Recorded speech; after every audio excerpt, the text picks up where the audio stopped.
Thank you for all the wonderful presentation and letting me to present again.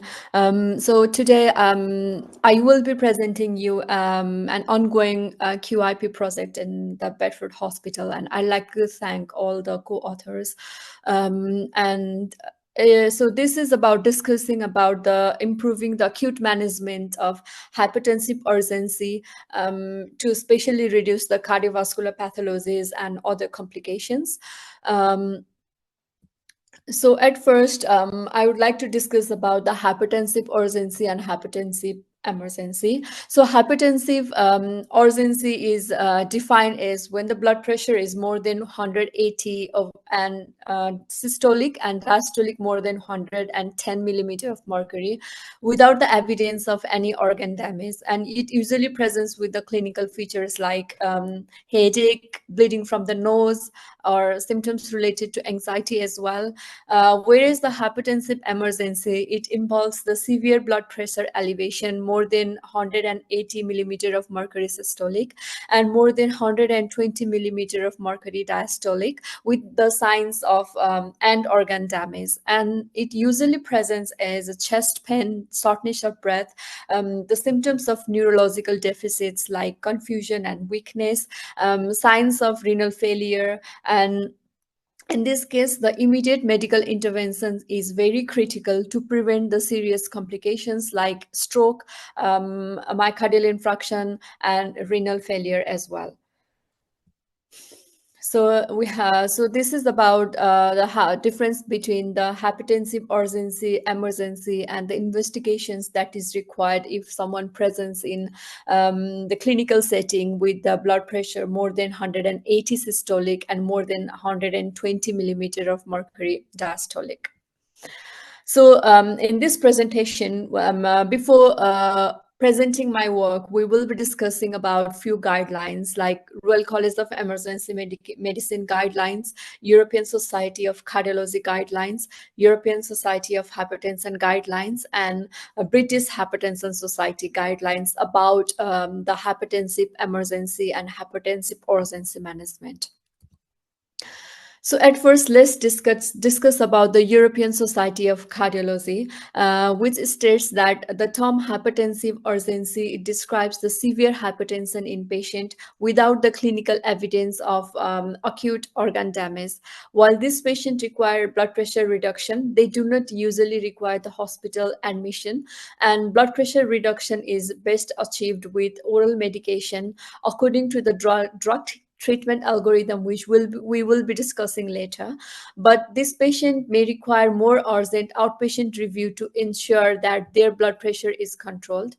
An acute and severe increase in blood pressure, it might be precipitated by some other drugs like cocaine, when caution around the beta blocker use is also needed.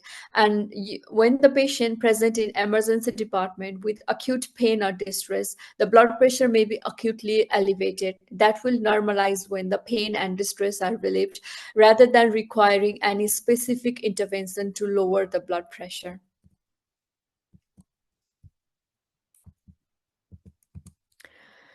So this is a guideline from European Society of Hypertension, which states that treat if the systolic blood pressure is more than 150 millimeter of mercury and diastolic blood pressure is more than 95 millimeter of mercury. So the grade 1 hypertension is blood pressure systolic 140 to 159 and diastolic 90 to 99. It is regarded as a low risk. Similarly, the grade 1 and grade 2 hypertension, if they are asymptomatic without any cardiovascular disease, then we go for at least one additional blood at least one additional follow-up visit with the measurement of blood pressure. But if the grade 1, grade 2, and if the patient presents with grade 1, grade 2, and grade 3 hypertension, and if they are symptomatic, or if they have the CKD stage more than 3 or cardiovascular disease, then the diagnosis is established as hypertension and we initiate the lifestyle intervention at first. And if the blood pressure is less than 150/95, then we initiate the drug treatment if the blood pressure is not controlled. And if the blood pressure is more than 150/95, then the immediate drug treatment it should be started. And we aim for the optimal blood pressure control at least within the 3 months. So this is a staging of the hypertension. So stage one, with no other risk factors, is the low risk, and with the moderate, with the one or two risk factors, or more than three risk factors, with the grade 3 hypertension, it is regarded as the high risk patient. And in a stage two, with the CKD stage 3 or diabetes with the grade 3 hypertension is very high risk, and stage 3 hypertension with the established cardiovascular disease and CKD grade more than grade 4 is regarded as a very high risk case. So this is a pharmacological treatment suggested by the European Society of Hypertension. So step one is the dual combination of ACE inhibitors or ARBs with calcium channel blockers or diuretics. And step two is the triple combination of ACE inhibitors or ARBs with calcium channel blockers and diuretics. And step three is started if the hypertension is resistant, then we need to consult the hypertension specialist in patients who are still not controlled. So in the true resistant hypertension, spironolactone is preferred with caution, and we need to monitor the serum potassium level as well. And beta blocker and alpha blocker, and in the heart failure SGL2 inhibitors they are preferred, and in CKD SGL2 inhibitors they are preferred. So we can start the monotherapy. So the monotherapy can only be started in the selected patient, like low risk hypertension and blood pressure less than 150/95 millimeter of mercury, or high normal blood pressure and very high cardiovascular risk, or frail patient and with the advancing age. And beta blocker can be used as a monotherapy or at any step of the combination therapy. So this is the British Hypertensive Society, which suggests that the acute severe hypertension is a severe elevation of the blood pressure that is usually more than 180/120 millimeter of mercury without any evidence of acute or life-threatening or end organ damage. And malignant or accelerated hypertension is a distinct pathophysiological condition in which there is a clinically elevated blood pressure with the concurrent bilateral grade 3 or grade 4 hypertensive retinopathy. And hypertensive emergency is elevated blood pressure with the evidence of acute and or life-threatening end organ damage. So, and the acute life-threatening with the end organ damage examples are hypertensive encephalopathy, subarachnoid hemorrhage, acute aortic syndrome, acute coronary syndrome, and pulmonary edema, severe preeclampsia and eclampsia, pheochromocytoma or adrenergic crisis, acute renal failure, and malignant hypertension. And this is the algorithm B, in which if there is acute severe hypertension and if the patient is non-hypertensive, then we can titrate the current medication and add on the new therapy. And it's important to check the adherence to the medication and also go for the secondary screening investigation. But if the patient is known to have acute severe hypertension but is not known to be hypertensive, then urgent 24-hour ambulatory blood pressure monitoring and home blood pressure monitoring should be done to rule out the white coat hypertension. And also we need to start therapy in the selected patient and also consider secondary screening or secondary investigation, and arrange the follow-up within 7 days. And after that it's confirmed as a hypertension, then start the therapy as per the NICE guideline according to the age and background of the patient, and aim to reach the target blood pressure within 6 to 12 weeks by the frequent up titration of the medications and frequent follow-up in the clinic. So that this is the guideline from the Royal College of Emergency Medicine, which states that the most patient they present to emergency department with significantly elevated blood pressure, they don't demonstrate the acute progressive target organ damage, therefore they don't fulfill therefore fulfill the criteria will not fulfill the criteria for the diagnosis of hypertensive emergency. So in this situation, there is no indication for the urgent about pharmacological intervention because it may harm by precipitating the acute organ hypoperfusion. So the treatment options in these scenarios will be patient presenting with the such hypertensive urgencies. They may benefit from the moderate increase in the antihypertensive drugs that are already taking, and compliance with the antihypertensive medication it should be ensured, and only occasionally will commencement of the new oral antihypertensive therapy it should be indicated in the emergency department. So this is a nice guideline showing the management of hypertension in adults, diagnosis and treatment. So if the blood pressure is under 140 over 90, then check the blood pressure at least 5 years or more. If 140 to 179 and 90 to 119, then we have to offer the ambulatory blood pressure, investigate for the target organ damage, and assess for the cardiovascular risks. And if the blood pressure is 180 over 120 millimeter of mercury or more, then we have to investigate for the target organ damage as soon as possible. And if there is a target organ damage, then we have to consider starting the drug treatment immediately without the ambulatory blood pressure monitoring.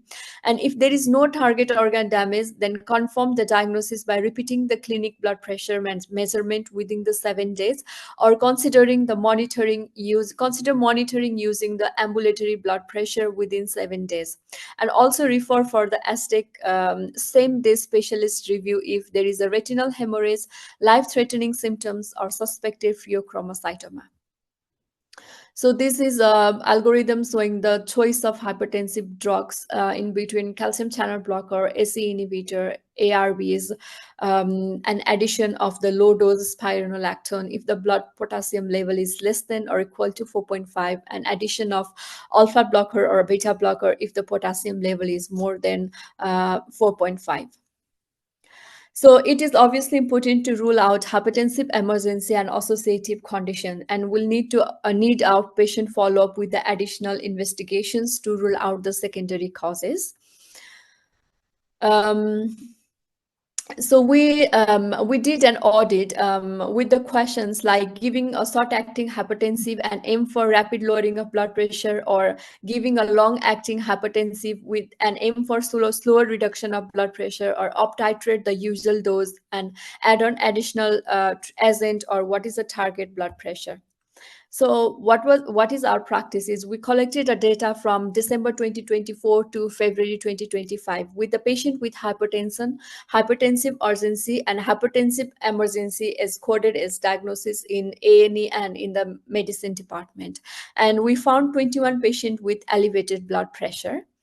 So out of 21 patients, 2 patients required admission beyond 24 hours. 4 did not have any investigation for the end organ damage, and only 2 had documented for the fundoscopy finding, and 2 required IV GTN infusion, and rest had oral treatment.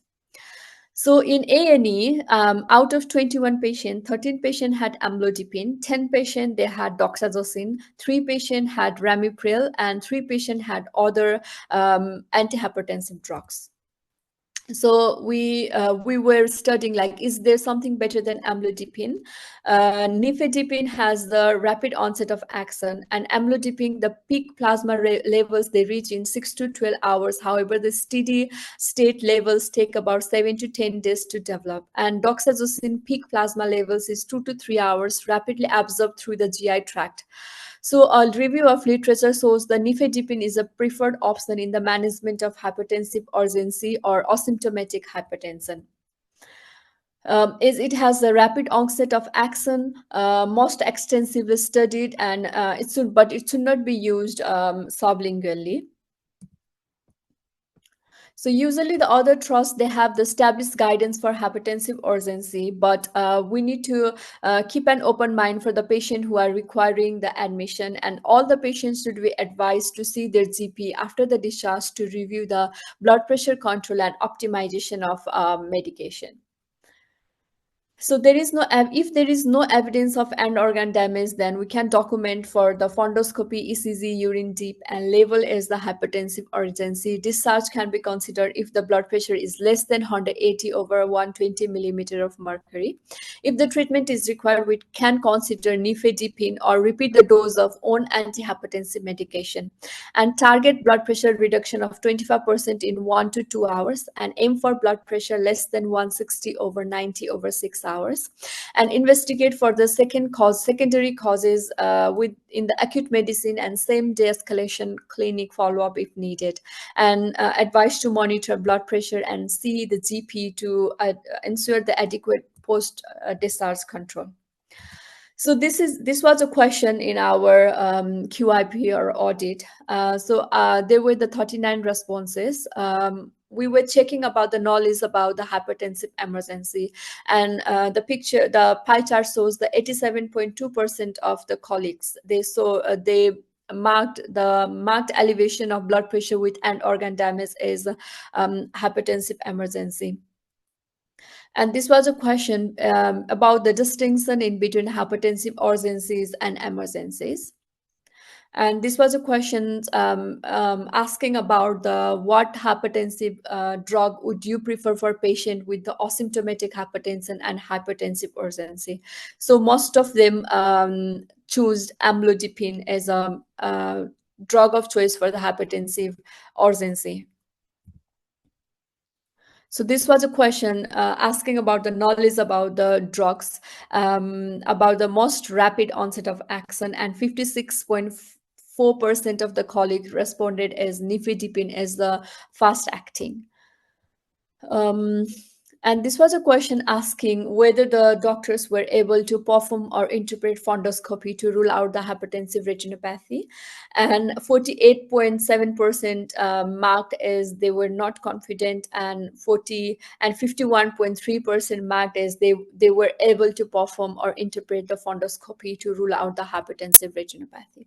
So the result is, out of 39 responses, 87% of the respondents correctly identified hypertensive emergencies, and significant gaps were observed in the selection of appropriate medications for specific scenarios like pregnancy and pheochromocytoma, fundoscopy skills, and the management of asymptomatic severe hypertension.